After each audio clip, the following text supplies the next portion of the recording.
What's good? It's Woog. We've got Teofimo Lopez, 21 wins and 1 loss, defending his WBO and his ring 140-pound title against Arnold Barboza Jr., 32 wins and 0 losses.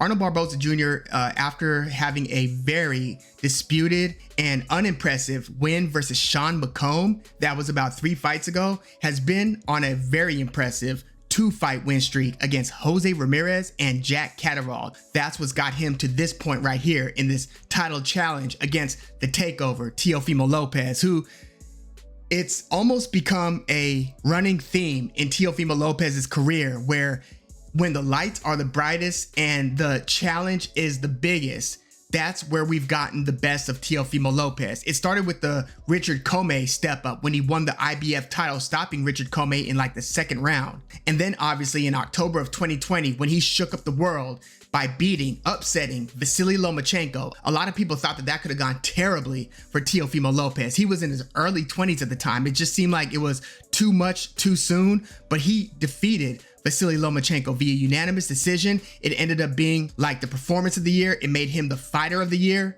And then after getting upset in his very next fight, after a bunch of cancellations, postponements, and then reschedulings of him versus George Kambosos, Teofimo Lopez was always a big favorite against Kambosos. Kambosos obviously ended up winning a split decision, big upset, split decision win over Teofimo Lopez. And then 3 fights later, after Teofimo Lopez went up to 140, stopped Pedro Campa in the 7th round, ended up having a very puzzling disputed win against Sandor Martin. He ended up winning that via split decision. A lot of people thought that Sandor Martin deserved the win. He dropped Teo in that fight. I think there was another moment where he should have possibly gotten credit for a 2nd knockdown in that fight.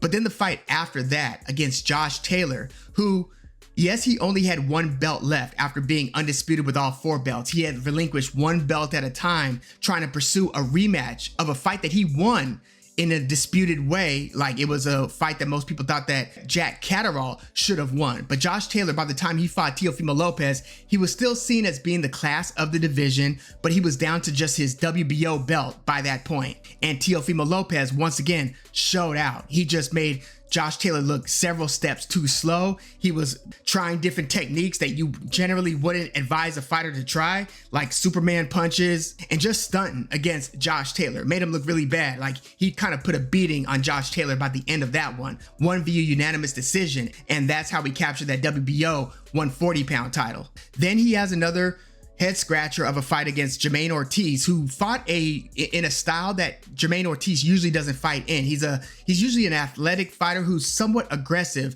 kind of flashing hand speed and stuff. He was moving away from Teofimo Lopez, kind of almost mimicking a Sandor Martin approach where Teofimo Lopez kept on having to chase Jermaine Ortiz. And a lot of people thought that that one could have either been a draw or could have gone either way, but Teofimo Lopez ended up winning a unanimous decision. I will say that Teo had a much better 2nd half than he did in the 1st half, but that was not a super fun fight to watch either way. But it was another performance by Teo that left a lot to be desired. And then most recently, he fought the very come forward, aggressive, pretty heavy-handed, somewhat untested, a more regional Canadian fighter, Steve Claggett. And Steve Claggett put a lot of pressure on Teofimo Lopez, and usually that style is the one that allows Teofimo Lopez to thrive, which made it interesting that he wasn't able to get Steve Claggett out of there. He ended up winning a unanimous decision, won the vast majority of the rounds. But that fight and other fights at 140 have me wondering whether Teofimo Lopez is the same puncher at 140 that he was when he was putting people out cold at 135. I tend to believe that he's still a good puncher at 140, but look, he hasn't gotten a stoppage since his debut at 140 against Pedro Campa in August of 2022. So now we have Teofimo Lopez versus Arnold Barboza Jr., and this is a part of a very exciting trio of fights. It's the Fatal Fury in Times Square card. This is going to be in New York City. It's taking place on a Friday, not Saturday. Remember, Saturday is going to be the Canelo versus William Skull fight. These fights between Ryan Garcia and Raleigh Romero, Devin Haney and Jose Ramirez, and Teofimo Lopez versus Arnold Barboza Jr., these are going to be on Friday. And this, out of those 3 fights, Well, I was going to say this is the only actual title fight, but I forgot that they put that welterweight, lesser, regular WBA welterweight title on the line for some reason with Ryan Garcia versus Rolly Romero. Neither of these guys have even competed at 147, yet there's going to be a belt on the line. I just don't know.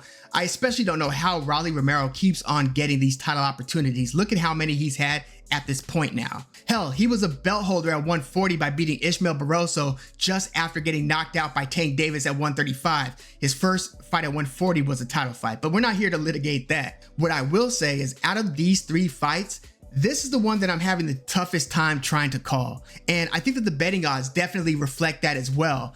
You know, with Ryan Garcia versus Rolly Romero, Ryan Garcia is like a 7-1 favorite. With Devin Haney versus Jose Ramirez, think about this. Jose Ramirez, a former 2-belt holder at 140. He was a couple rounds away from becoming undisputed in that fight against Josh Taylor at 140. They're making Devin Haney a greater than 8-1 favorite against Jose Ramirez, which I think is a total disrespect to Jose Ramirez. But with Teofimo Lopez versus Arnold Barboza, Teo is a -225 and Arnold Barboza is a +210. So Teo is just above a 2-1 favorite against Barboza. So this one is seen to be a very competitive fight. And you know, just style-wise, I do look at Arnold Barboza as being the steadier boxer, just minute over minute, round over round. Like, I can see Barboza winning the jousting with the lead hand, like the jab battle. I can see him winning that. And he's got the longer arms. Teofimo Lopez's reach is like 68.5 inches, whereas Arnold Barboza has a 72-inch reach. So for Teofimo Lopez to take control in this one, he's got to have the legs and the athleticism to keep on breaking distance, to keep this from being a tit-for-tat sweet science affair in the way that Arnold Barboza was able to make it against Jose Ramirez. Now, the way that Arnold Barboza fought Jack Catterall was different because Jack Catterall is somebody who will move away from you, and then they call him the cat. He like recoils, he'll move away, and then boom, just ambush with 1 or 2 punches, and then get back on his bike, step back, and then with a quick counter, he'll just like unleash. So Arnold Barboza had to fill in some of those gaps by being first and being last. Yes, Jack Catterall would get some of his punches in. He's a very quick-handed fighter. But with Barboza having such a reach, he was able to put more punches together in a lot of those exchanges, and especially on those exits. Same thing with when Barboza fought Jose Ramirez, who actually has a pretty damn good reach himself, over 72 inches. Well, Teofimo Lopez is seen to be one of the more talented, explosive fighters in the sport. It's going to be really interesting to see if he could flex that athleticism against the steady Arnold Barboza Jr. Barboza isn't a heavy-handed fighter. Like, out of his 32 wins, only 11 knockouts. But it's not like Teofimo Lopez is putting people's lights out at 140. He is outboxing most of his opponents. I just don't think that he can outbox Barboza in the way that he was able to outbox Steve Claggett, who was coming forward, making Teofimo Lopez work, making him throw a lot of punches, making him move a lot. But Steve Claggett was the aggressor there. And again, he paid for it in taking a lot of punches, but not to the devastating effect of knockdowns or knockouts. And Josh Taylor, I feel by the time he fought Teofimo Lopez, his legs were not what they were when he was fighting guys like Victor Postal and Regis Prograis. That was not the same Josh Taylor. Josh Taylor, he needs athletic legs to keep on jumping in and out of the pocket and letting that two-fisted attack go, being a southpaw. It's not the same Josh Taylor. His legs look more labored after the first few rounds of his recent fights. So he was more or less a sitting duck when Teofimo Lopez would launch his attacks. Arnold Barboza, on the other hand, has younger legs and is able to keep distance and keep things at a simmering pace rather than a super highly explosive round. What I'm trying to say is I think that Arnold Barboza could soak up and win some of these slow rounds, to quote online boxing analyst Richard Dwyer. I think that it's Teofimo Lopez who's got the pressure of having to show out. There are a lot of A-list boxers on this card. Again, you've got Ryan Garcia, you've got Devin Haney. Teofimo Lopez doesn't want to be a headline buried in all that. So I feel like even though it's him that's defending his title, he's going to feel like he needs to put up a scintillating, eye-catching performance, especially after his last couple of fights against Steve Claggett and Jermaine Ortiz. And one scenario that I can see working out for Teofimo Lopez, if he's able to do this, is I remember when Oscar De La Hoya first fought Shane Mosley. Oscar De La Hoya was a lead hand specialist, right? Jab, jab, turn that jab hand into a hook. Very lead hand dominant. Mosley had the hand speed to be able to deliver a right hand on the top, over the top of Oscar De La Hoya's jab. If Teofimo Lopez is able to counter Arnold Barboza's jab with his right hand and has the legs and the explosiveness to make Arnold Barboza respect that and to thereby neutralize Arnold Barboza's jab, then Teofimo Lopez should be in the driver's seat in this one. I think that it's a possibility that he's that good to where he can launch and land that right hand with some sort of regularity, but I've really been impressed with Barboza in his last couple of fights. Not only it's his adaptability. Like, look at the styles of the last two guys that he fought and beat. Jack Catterall and Jose Ramirez are very different styles of fighters. Arnold Barboza made what he has going on work for him against each of those guys. I've also seen him have to dig deep and to gut out a war of a fight against Alex Salcedo back in 2020. I've seen him just vastly outpoint Jose Pedraza in 2023. Arnold Barboza is a really good fighter. Sometimes his fights are a little bit on the boring side to watch. And again, he's got that very unimpressive performance against Sean McComb, where again, I thought that Sean McComb deserved like a split decision win over Arnold Barboza. I kind of thought McComb got robbed there. But again, I see a lot of jousting between Teofimo Lopez and Arnold Barboza, and I kind of believe that because of the dimensions of these guys and Arnold Barboza being the steadier boxer with the longer reach, that Barboza wins that kind of lead hand jab battle. And Barboza will also let his right hand go to the body. Barboza also has a really good chin, so I don't know if Teofimo Lopez could like really hurt Arnold Barboza. I think this is going to be a really close fight, and it's going to require a lot of explosion from Teofimo Lopez across several rounds. Teofimo Lopez is going to have to demonstrate his superior athleticism here. And I think that Arnold Barboza is actually going to get out to a better start. Like, I wouldn't be surprised if Barboza is up like 3-1 after 4.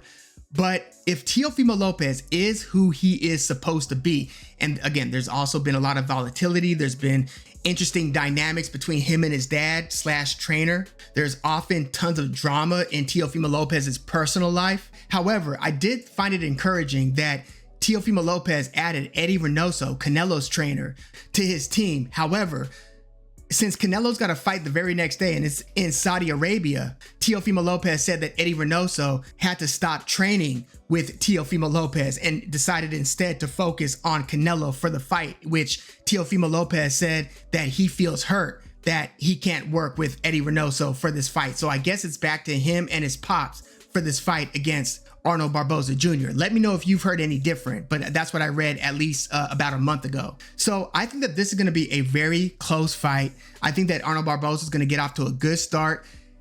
I think that Teofimo Lopez is going to find a way to start making this a more combustible fight, minute over minute, and he's going to force Arnold Barboza into more violent exchanges. And I don't think it's going to maintain a simmering pace. Now, if it does maintain that simmering pace, again, I think that Arnold Barboza wins this fight. I think he's got a real chance at winning this fight. Let me be clear. But I think that Teofimo Lopez is going to force enough exchanges like he did in the second half of the Jermaine Ortiz fight, like he did later on in the Sandor Martin fight.